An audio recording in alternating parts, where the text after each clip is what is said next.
O VGHF11 e o VGIR11 são dois fundos imobiliários de papel geridos pela Valor. Nos últimos anos eles têm entregado bons rendimentos que têm deixado muitos cotistas animados. Porém, agora com uma possível queda da taxa de juros e uma possível diminuição da inflação, muitos cotistas estão com medo e muito com o pé atrás. Mas será que de fato esse momento que nós estamos vivendo vai impactar esses fundos imobiliários? Hoje a gente vai analisar os dois relatórios e os dois indicadores desses fundos para entender se de fato isso vai gerar um impacto muito grande ou não. E aí pessoal, tudo bem? Aqui quem fala é o Jota. E bom, deixa o like, se inscreve. Vamos começar primeiro analisando os indicadores do VGHF e o seu relatório. O VGHF hoje está custando cerca de R$ 9,60. Está trabalhando aí numa mínima de 85 e uma máxima de 9,97. Então já está trabalhando até bem próximo das suas máximas ultimamente. Um dividend yield de 13,20% e uma desvalorização de 2,24% nos últimos 12 meses. Quando a gente olha o gráfico dos últimos 5 anos, o fundo lá em 2022 chegou a trabalhar perto de 10,50 por aí, depois veio caindo e nunca mais conseguiu voltar de fato ao patamar antigo.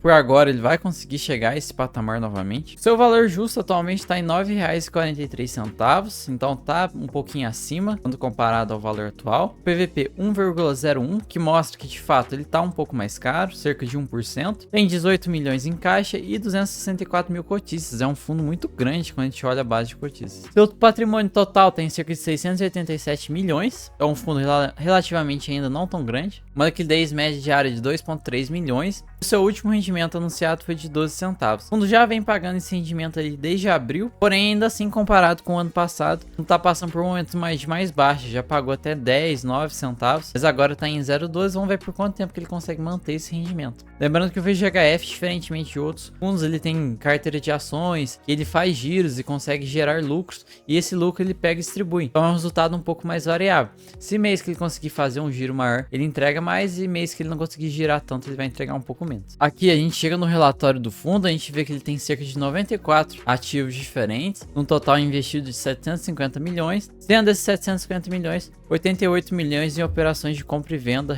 futura, né? O que a gente fala de compromissadas reversas, é tipo uma alavancagem que os fundos de papel fazem. Entregou 12 centavos, uma rentabilidade líquida aí de cerca de 16% ao ano. Em relação às alocações de investimentos em CRIs, tiveram alguma alocação na carteira renda, que é a carteira que ele recebe rendimentos mensais, é a carteira fixa. Ele não vai fazer giros ou tentar conseguir lucro com a venda de ativos dessa carteira. Teve um investimento de 28 milhões nessa carteira. Ele também fez algumas vendas líquidas de fundo imobiliário no valor de 15 milhões. Sendo esses 15, 4 milhões era da carteira renda, então se desfazendo um pouco de fundos imobiliários.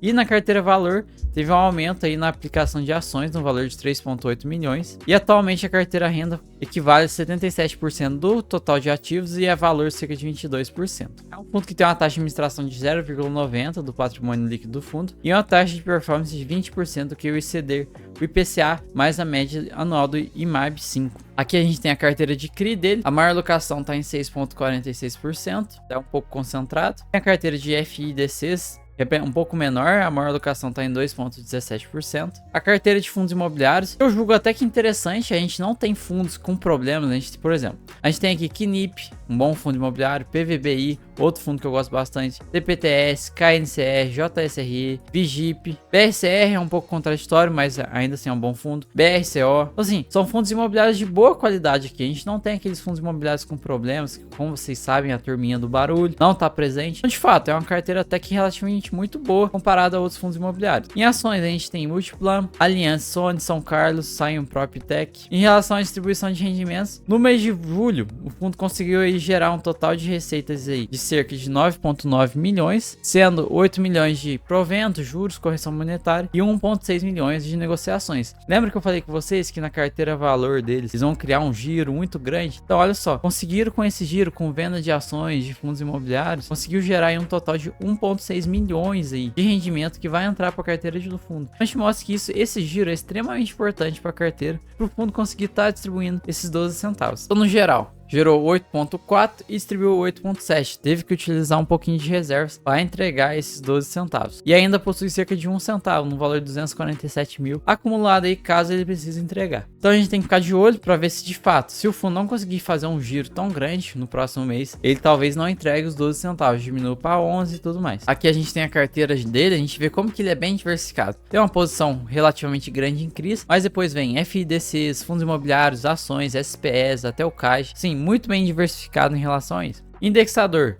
que ganha bastante é o IPCA, com algumas variações, e o CDI também tem uma boa participação aqui no fundo. Aqui a alocação por estratégia, como eu falei, a renda vai ter CRIs, fundos imobiliários e FI16, que ele não vai gerar não vai fazer um giro tão grande. E na carteira valor, a gente vai ter algumas ações, tudo isso para giro. Então ele compra um valor, vende o lucro e distribui pra gente. Aqui a gente tem as movimentações. Então para esse mês, ele realizou a venda de um pouco de ações de Allianz Sonai e comprou o Multiplan. Na carteira de CRIs, comprou o Delfim Moreira e Cash Me, um valor de 46 milhões os dois, e vendeu o CRI CH, um valor de 17 milhões. FIDC vendeu o Valor a ZQuest. E aí, em questão de fundos imobiliários, ele vendeu XPCI, TEP, RECT, VBI, Mano e MOL. E comprou JSRE e BRR Off. De modo geral, muito boa. Teve muita movimentação esse mês, bem interessante. E aqui são as operações do fundo. Acho válido vocês entrarem aqui e depois darem uma analisada, especialmente cada um. E agora a gente chega no Vigir. Vigir tá custando atualmente R$ 9,80. Sua mínima chegou a 9,12 e a máxima em 10,9. Um dividend yield de 15% e uma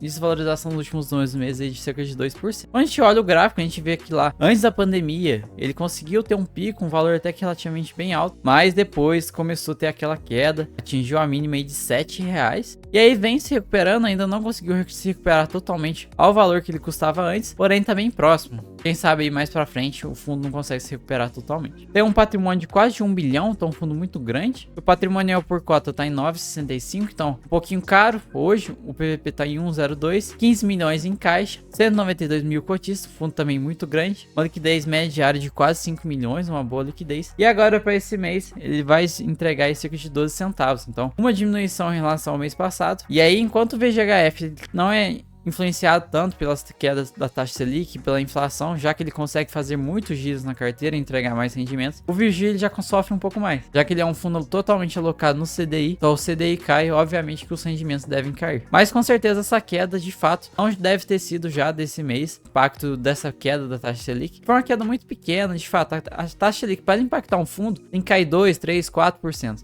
Essa queda ainda é muito pouca, não é de fato algo que vai impactar. Vamos lá. O fundo tem cerca de 49 CRIs alocados, um valor no total de 1 bilhão. Para esse mês, o fundo adquiriu cerca de 65 milhões, distribuídos em 19 operações, cerca de 17 eles já tinham na carteira, todos indexados ao CDI, uma taxa CDI mais 5%, uma boa taxa. Também nesse mês ele vendeu 56 milhões distribuídos em 6 operações distintas, sendo 12 milhões indexados ao IPCA, então o fundo diminuindo a posição. Hoje o IPCA representa 1,4% da carteira, praticamente irrisório. Tem uma taxa de gestão de 0,% ao ano sobre o patrimônio líquido do fundo, uma taxa bem baixa, e uma taxa de performance de 20% do exceder CDI. Por enquanto o CDI tá alto, então não cobra essa taxa de performance, mas a gente não sabe, né? Mas se o CDI continuar caindo, essa taxa de performance deve ser voltada a ser cobrada. Aqui uma informação importante, eles reforçam que todos os CRIs da carteira estão adimplentes, isso traz mais tranquilidade pra gente. E de eventos subsequentes, lá no início do mês, o fundo adquiriu um total de 5,6 milhões, distribuídos em 3 diferentes operações e todas indexadas ao CDI. Lá embaixo a gente vai ver quais são essas operações. No geral, a DRE do fundo gerou total de 14,5 milhões, gerou relativamente menos que o mês passado e teve um resultado de 12,9. E aí o fundo acumulou um pouquinho de reserva,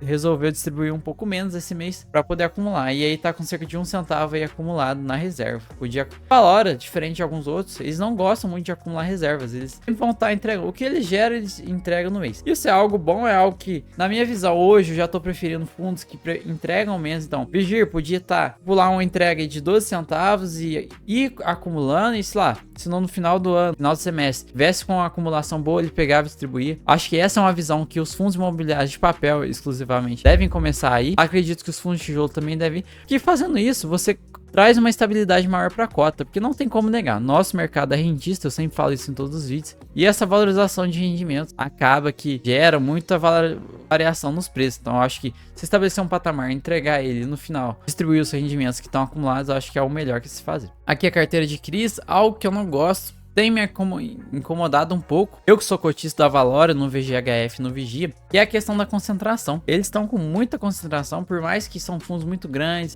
tem bastante CRIs na carteira, mas ainda tem algumas operações que tem uma concentração maior. Por exemplo, o CRI Pateu Modular, quase 10% do PL. Se esse CRI dá problema, é praticamente um ano de rendimento que a gente perde, 9,85%. Então assim, algo que o Valora tá deixando a desejar. Tem algumas outras coisas em relação à emissão, que nem lá no VGHF teve uma emissão que eles aumentaram o valor do patrimonial no último. O valor do patrimonial subiu e logo eles já anunciaram a emissão ao antigo valor patrimonial. Então, relativamente abaixo do valor. Isso acaba gerando conflitos. Aí deixa a gente com o pé atrás. A Valora tá me decepcionando bastante nos últimos meses. Que nem falando de outro fundo que o Vigia, por exemplo. Eles tiveram aquela concentração que eles fazem o quê? Eles acabam de emitir, eles já aloca de uma vez nos fundos dos CRIs que ele tem na carteira. Porém, lá no Vigia, eles falam que ia diminuir a posição e até agora ainda não, de fato diminuiu. Então assim, algo que tá me desanimando bastante na Valora é essa questão deles lidarem com a concentração como algo normal, quando eu vejo que não é algo normal. Não se pode ter concentração. Isso gera problema, dá dor de cabeça demais. 100% alocado em CRI, esse é um ponto positivo para mim. Fundo de papel, que a visão dele é conseguir renda com CRI, não tem que ter fundo imobiliário, cara. Foca no CRI que você vai conseguir rendimento muito maior. Praticamente focado no CDI, o setor de atuação é o residencial. Alocação por rating, com rating A+, é só 7,6% da carteira, então operações de mais um pouco de risco. E a gente vê que a gente tem alguns LTVs, por exemplo, 17% abaixo de 50%, isso é bom. Tem alguns de 75 e 80%, já não gosto tanto, mas no geral a média tá relativamente boa, entre 70% e menos de 50%. A duração no CDI tá em 2,2 anos, então são operações mais curtas, e no IPCA 6,9, IPCA geralmente é mais longo mesmo. E aqui tem as operações da carteira, muito interessante, depois entrem aqui e analisem cada um. E aqui comparando a rentabilidade dos dois fundos, são fundos que quando a gente olha a rentabilidade vem entregando bem, aí o VGIR com cerca de 33% de rentabilidade e o VGHF com 30%, para fundos que começaram lá em 2021, é uma rentabilidade muito boa, de fato, entregam. A única coisa que deixa desejar é a questão da concentração. Bom, pessoal, de modo geral são isso. São dois fundos imobiliários muito interessantes, valem a pena análise. A única coisa que eu deixo de alerta para vocês é a questão de concentração. Valora gosta muito de concentração. Até hoje, isso não trouxe problemas para eles. Por enquanto, a gente tem um possível problema com a Languiru lá no Vigia, mas de fato ainda não gerou nada. Então é algo para ficar observando. Se você gosta de concentração, cabe analisar para se de fato vale a pena você entrar ou não. Então espero que vocês tenham gostado. Deixa o like aí. Tamo junto. Até a próxima e falou.